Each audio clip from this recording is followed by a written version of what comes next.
నేను తేలే 4000 తెచ్చిన నేను. ఇనవా బాబు, బీ పేషెంట్ మిస్టర్ రాహుల్. నేను శాంక్షన్ చేయించింది 4000 మెగావాట్ల థర్మల్ స్టేషన్. దాంట్లో వాళ్ళు ఏమన్నారంటే 1600 మెగావాట్లు ఇమీడియట్ చేసిస్తాం, మీరు మాకు కావాల్సిన సదుపాయాలు ఇవ్వమన్నారు. అప్పుడు నేను ముఖ్యమంత్రిగానే దానికి వాటర్ అలొకేట్ చేసినాం, ఎల్లంపల్లి బ్యారేజ్ నుంచి భూమి అలాట్ చేసినాం, వాళ్ళు అడిగిన పర్మిషన్లను ఇచ్చినాం, మొదలు పెట్టినారు. 2 ఏళ్ళు ఆలస్యమైంది, అయినా 1600 మెగావాట్స్ వచ్చింది, యాడ్ అయింది. Then what is your question?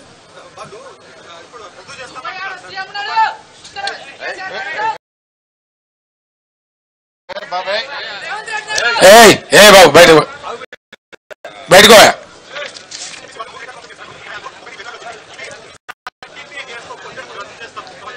ఎవరు చేసుకోవాలి ఇప్పుడు పీపీఏ చేయాలి? అదే దానికి నన్ను అడతావా క్వశ్చన్? దానికి నన్ను అడతావా అంటున్నా నేను. అనేది మా హయాంలో కాలే. మిస్టర్ రాహుల్ మాజీ పవర్ మినిస్టర్ నా పక్కనే ఉన్నారు, నేను పూర్తి సమాచారం మాట్లాడుతున్నా. దాన్ని ఏమంటారంటే సిఓడి చేయడం అంటాడు, కమర్షియల్ ఆపరేషన్ స్టార్ట్ చేయడం. మా టైంలో కాలే. మొన్న కదా ప్రధానమంత్రి వచ్చి కంప్లీట్ ఫైనల్ అయిన తర్వాత మొన్న నేషన్కి అంకితం చేసిండు ఆయన. ఇప్పుడు ఎవరు చేయాలి? పీపీఏ చేయాలి కదా, దానికి నన్ను క్వశ్చన్ అడతావా? మీరు అందరూ వినాలా? మేము డిమాండ్ వాళ్ళు ఇచ్చింది మాకు, మేము ఉన్నప్పుడే ఇచ్చిందండి. Government is a continuous process. మీరు సిఓడి చేయండి, స్టార్ట్ చేయండి, మేము చేస్తామని చెప్పినాం. ఇవాళ కాదు కదా, మీకు ఇంకోటి తెలుసుకోవాలి. మీరు తెలియక మాట్లాడుతున్నారు. మీరు తెలుసుకోవాల్సింది ఏంటంటే మేము పీపీఏ చేస్తేనే కదా వాళ్ళు జనరేషన్ పని స్టార్ట్ చేసింది, వర్క్ బిగిన్ చేసింది. ఆ రోజు మేము పీపీఏ చేసినాం. That it self is an agreement. కొత్తగా చేయాల్సింది ఏముండదు. సిఓడి చేసిన తర్వాత మామూలుగా రొటీన్ నడిచిపోతుంది అంతే. అది మామూలు ఫార్మల్ లెటర్. ఎగ్జాక్ట్లీ.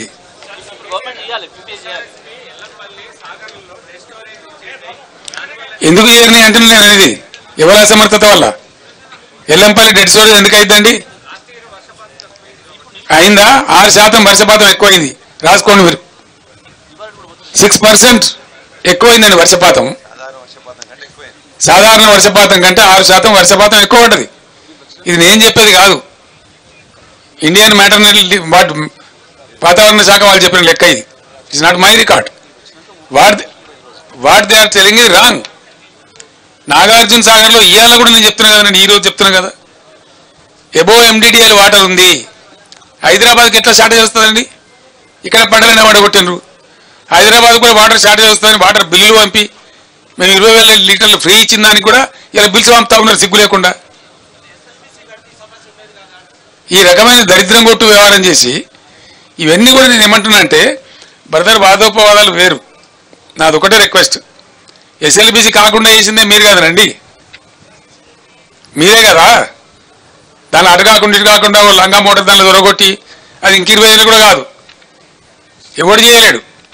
అది ఇంకా గోదు ముందుకు రాదు. ఎవరి పాపం అండి ఎస్ఎల్బిసి? ఇదే కాంగ్రెస్ గవర్నమెంట్ పాపం కాదా? మాకన్నా ముందు 10 ఏళ్ళు ఎవరున్నారండి రాష్ట్రంలో? వాళ్ళే కాదా? దయచేసి నేను రాజకీయాలు మాట్లాడదలుచుకోవాలి బ్రదర్. ఇవాళ నేను కావాలంటే ఇలా నైట్ ఆల్ రేపు మాట్లాడదాం రాజకీయాలు, కానీ ఇవాళ purely farmers issues. Hour concern is farmers. మేము అడిగినవి ప్రజల తరఫున అడిగినాం, రైతాంగం పక్షాన్ని అడిగినాం. చేస్తారా చేయరా వీళ్ళ సంగతి చూస్తాం. ఎక్కడికక్కడ ప్రజా ఉద్యమాలు లేవదీస్తాం, రాష్ట్రాన్ని రణరంగం చేస్తాం. నేను చెప్తా ఉన్నా, ఊరుకోం. We are not going to sleep. At any cost we will fight on behalf of the farmers, on behalf of the people. Thank you so much.